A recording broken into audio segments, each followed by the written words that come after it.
عائشہ پوری زندگی شرمندہ تھی اس بات کے اوپر، ان کا دوپٹہ تر ہو جاتا تھا. اس کے کئی الفاظ تو بخاری میں کتاب الجنائز میں موجود ہیں، میں نے اس کا بھی ریفرنس دیا ہے.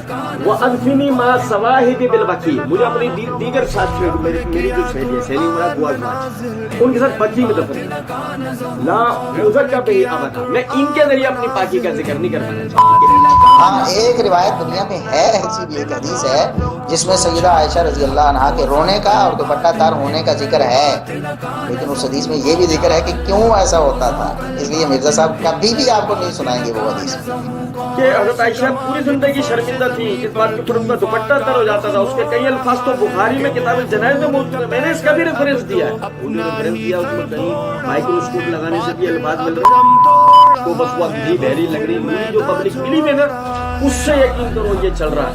ورنہ اگر حقیقت میں تحقیق کرنے والے اس کے اوپر تحقیق کریں وہ جانیں گے کہ اس دور کا صابری جادو ہے. لیکن سیدہ عائشہ رضی اللہ عنہا اتنا روتی تھی کہ دوپٹہ تار ہو جاتا.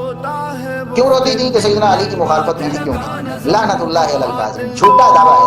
اب ہم آپ کو یاد کروائیں کہ آپ تدریس کے بارے میں کیا باتیں کرتے ہیں. اور یہ پیٹ رول ہے صحیح مسلم کے مقدمے میں، محدثین کا اجماع ہے کہ مدلس کی آن والی روایت سما کی تصریح کے بغیر ضعیف تصور کی جاتی ہے. امام اعمش اس میں مدلس ہے، لہذا یہ حدیث ہوئی ضعیف.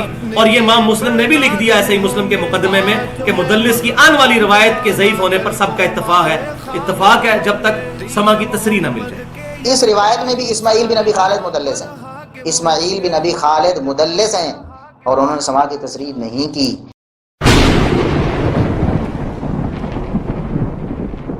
مرزا صاحب ایک اور بھی جھوٹا دعویٰ کرتے ہیں. مرزا صاحب نے جب یہ دیکھا نا کہ سیدہ عائشہ رضی اللہ عنہا نے بھی، اور یہ اعتراض ہم نے کئی دفعہ کیا، ہم ان کے سامنے یہ بات رکھتے ہیں کہ اگر سیدنا علی رضی اللہ عنہ سے اختلاف کرنے کی وجہ سے سیدنا معاویہ رضی اللہ عنہ آپ کے نزدیک مطعون ہوتے ہیں، یا آپ ان کے بارے میں دل میں رنج رکھتے ہیں، آپ غصے ہیں ان سے کہ وہ کیوں لڑتے رہے جی، کیوں مخالفت کرتے رہے، تو یہی معاملہ تو سیدہ عائشہ رضی اللہ عنہا میں بھی ہے. اور 1 سال پہلے انہوں نے کیا ہے سیدنا علی رضی اللہ عنہ سے مطالبہ، اور مطالبہ پورا نہ ہونے پر مخالفت، وہ سارا کچھ ہوا ہے. تو جس نے پہلے کی ہے اس پر تو آپ اس طرح کی زبانیں تان دراز نہیں کرتے، یا فی الحال کر نہیں سکتے. حالات ایسے ہیں کہ آپ ڈر رہے ہیں کچھ باتیں کرنے سے. تو سیدنا معاویہ رضی اللہ عنہ پر آپ اس طرح کرتے ہیں تو کیوں کرتے ہیں؟ تو انہوں نے ایک جھوٹا اور پروپیگنڈا شروع کیا. وہ جھوٹا پروپیگنڈا کیا تھا کہ جی دیکھیں جی ہم سیدنا معاویہ رضی اللہ عنہ کے خلاف اس لیے بولتے ہیں کہ انہوں نے توبہ نہیں کی اپنے عمل سے، یہ انہوں نے جناب سیدنا علی رضی اللہ عنہ کی مخالفت کی اور یہ بہت بڑا جرم تھا. اور بلکہ مرزا صاحب تو اسے بدعت بھی کہتے ہیں کہ یہ بدعت حضرت معاویہ نے ایجاد کی، یا اس طرح فلاں کام جو انہوں نے کیا وہ بدعت ہے. اس کے بارے میں بھی ہم کئی دفعہ آپ کو بتا چکے ہیں. لیکن سیدہ عائشہ رضی اللہ عنہا کے خلاف ابھی تک وہ ایسی بات نہیں کر رہے. میں ابھی تک اس لیے کہہ رہا ہوں کہ بہت سی باتیں پہلے وہ نہیں کرتے تھے، ہم لوگوں کو بتاتے تھے کہ ان کے عقیدے ایسے ایسے ہیں، لوگ مانتے نہیں تھے. لیکن اب آج وہ ساری چیزیں ظاہر کر چکے ہیں، اس لیے ہماری دعا تو یہ ہے کہ وہ پلٹ آئیں، آگے نہ جائیں.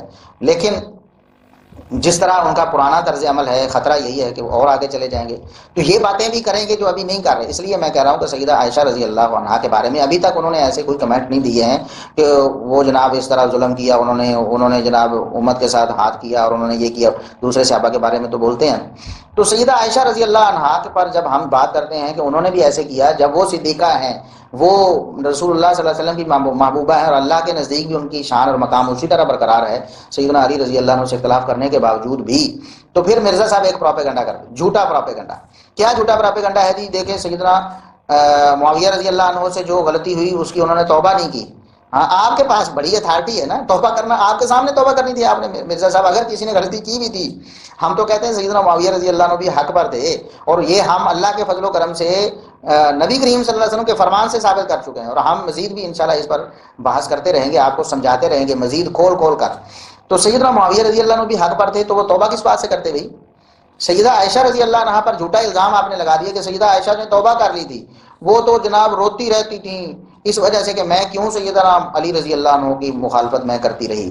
جھوٹ ہے مرزا صاحب، جھوٹ ہے. اور اس حوالے سے آپ نے اپنے پمفلٹ 5B میں ایک روایت پیش کی مصنف ابن ابی شیبہ سے 37,772 نمبر 3772 37772. یہ حدیث آپ نے پیش کی، روایت پیش کی کہ سیدہ عائشہ رضی اللہ عنہا نادم و پریشان تھیں کہ مجھ سے نبی کریم صلی اللہ علیہ وسلم کے بعد ایک نیا کام سرزد ہو گیا، ایک نیا کام مجھ سے سرزد ہو گیا، اس پر وہ پریشان رہتی تھیں. اب ظاہر ہے پریشان ہوگی، اور وہ نیا کام یہی تھا کہ سیدنا علی رضی اللہ عنہ کی مخالفت کر دی انہوں نے، تو لہٰذا ثابت ہو گیا کہ سیدہ عائشہ نے تو توبہ کر لی، اور پھر جھوٹ ایک گھڑ لیا ساتھ کہ وہ یہ کئی لوگوں کو انہوں نے بیان کیا ہے، اور لوگ بھی آگے آگے ان کے جو چیلے ہیں وہ آگے بیان کرتے ہیں کہ دیکھیں جی سیدہ عائشہ رضی اللہ عنہ اتنا روتی تھی کہ دوپٹہ تر ہو جاتا تھا۔ کیوں روتی تھی؟ کہ سیدنا علی کی مخالفت میں نے کیوں کی، لعنت اللہ علی الکاذبین۔ جھوٹا دعویٰ ہے۔ میں کہتا ہوں دنیا کی کوئی ایک حدیث ایسی، کوئی ایک روایت آپ ثابت نہیں کر سکتے جس میں یہ ہو کہ سیدہ عائشہ رضی اللہ عنہا سیدنا علی رضی اللہ عنہ کی مخالفت کرنے پر نادم اور پشیمان ہو۔ بالکل نہیں، وہ اپنے آپ کو حق پر سمجھتی تھیں اور تھی بھی حق پر۔ اجتہادی غلطی جس سے بھی ہو اسے ایک اجر اللہ کے ہاں ملتا ہے، جس کو اللہ کا ایک اجر مل جائے اللہ کی طرف سے، تو اس کو آپ کہتے ہیں کہ وہ گناہ گار ہے یا مجرم ہے، یا وہ توبہ کرنی چاہیے تھی اسے۔ سیدہ عائشہ رضی اللہ عنہا نے بالکل بھی اس معاملے پر کبھی بھی کف افسوس نہیں ملا، اور اس بات پر نادم و شرمندہ نہیں ہوئی، کیونکہ وہ اپنے آپ کو حق پر سمجھتی تھیں اور ان کا مطالبہ بھی برحق تھا۔ تو سیدہ عائشہ رضی اللہ عنہا کے حوالے سے یہ جو روایت آپ نے مرزا صاحب پیش کی مصنف ابن ابی شیبہ کی 37772 نمبر، اس کی سند میں ایک مدلس راوی ہے۔ اب ہم آپ کو یاد کروائیں کہ آپ تدلیس کے بارے میں کیا باتیں کرتے ہیں۔ اور یہ پیٹ رول ہے صحیح مسلم کے مقدمے میں، محدثین کا اجماع ہے کہ مدلس کی ان والی روایت سما کی تصریح کے بغیر ضعیف تصور کی جاتی ہے۔ جمہور کا موقف کیا ہے؟ یہی موقف ہے کہ مدلس کی ان والی روایت سما کی تصریح کے بغیر ضعیف ہوتی ہے۔ اس میں سفیان ثوری مدلس ہے۔ ہم ایک اصول رکھیں گے، دوگلی پالیسی نہیں کہ تہاڈی ہے تے اسی نہیں مننی، ساڈی ہے تے تسی نہیں مننی، نہیں، ایک اصول۔ جب لوگ روایت پیش کریں اور آپ کے خلاف ہو تو فوراً اس میں تدلیس کا مسئلہ آتا ہے، اور آپ کہتے ہیں کہ جی فلاں مدلس ہے، فلاں مدلس ہے، فلاں مدلس ہے، اور تدلیس جو ہے ایسی ہوتی ہے، تدلیس کی وجہ سے روایت ضعیف ہوتی ہے۔ ٹھیک ہے، بالکل، تو قاعدہ قانون ایک رکھے نا مرزا صاحب، اس روایت میں بھی اسماعیل بن ابی خالد مدلس ہیں، اسماعیل بن ابی خالد مدلس ہیں، اور انہوں نے سما کی تصریح نہیں کی۔ لیکن آپ مرزا صاحب، آپ تو جھوٹ بول رہے ہیں نا، آپ کے پاس کیا بنیاد ہے؟ کیونکہ یہ روایت تو ضعیف ثابت ہوگی نا آپ کے بقول کہ اسماعیل بن ابی خالد مدلس ہے، اور آپ بھی کہتے ہیں کہ مدلس کی آنے والی روایت ضعیف ہوتی ہے، تو پھر مرزا صاحب آپ اس روایت کو نکالتے کیوں نہیں اپنے پمفلٹ سے؟ یہ دوگلی پالیسی کب تک چلے گی؟ آپ لوگوں کو کب تک یہ جھوٹے دلاسے دیتے رہیں گے کہ جناب صحیح احادیث، صحیح الاسناد احادیث ہیں جی، اور ضعیف روایات سے بچنے والوں کے لیے یہ پمفلٹ ہے؟ تو ضعیف روایات تو آپ نے بھری ہوئی ہیں، کتنی کی نشاندہی ہم کر چکے ہیں، آپ نے کوئی نکالی ابھی تک؟ اور پھر الٹا اس پر ڈٹائی اختیار کی۔ تو میں نے تو علم جمع کیا ہے جی، بہت سی روایتیں تھیں کہ وہ شیخ زبیر صاحب کے نزدیک ان کا حکم تھا، میں نے شیخ زبیر صاحب کے ماننے والوں کے لیے اسے نقل کیا، علامہ البانی صاحب کو جو ماننے والے تھے ان کے لیے ان کا حکم نقل کر دیا۔ تو بہت ساری ایسی حدیثیں بھی تو ہیں جو علامہ البانی رحمۃ اللہ علیہ اور شیخ زبیر علی زئی رحمۃ اللہ علیہ دونوں کے نزدیک صحیح تھی، اور آپ نے ان کو بھی جھوٹ کہا۔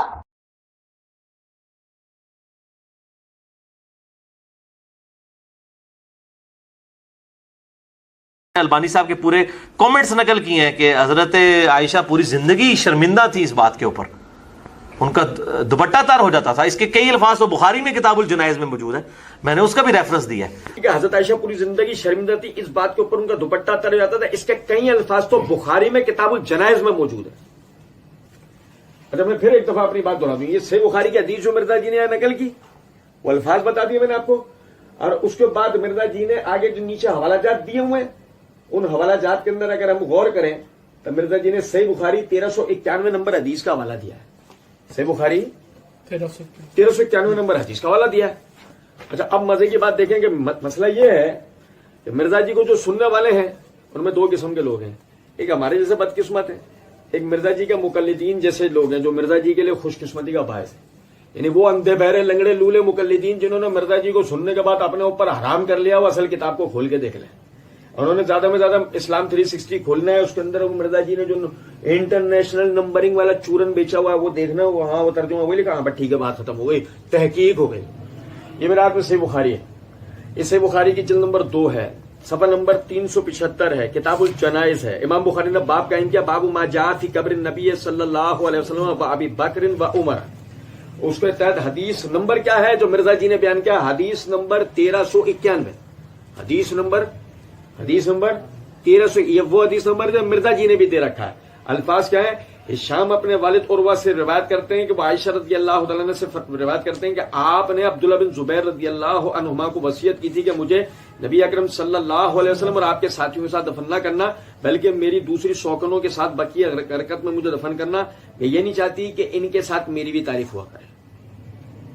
ان کے ساتھ رسول اللہ صلی اللہ علیہ وسلم، ابو بکر و عمر کے ساتھ جو ان کا مرتبہ ہے، ان کے ساتھ میری تعریف نہ ہو، میری تعریف رسول اللہ صلی اللہ علیہ وسلم کی بیویوں کے ساتھ۔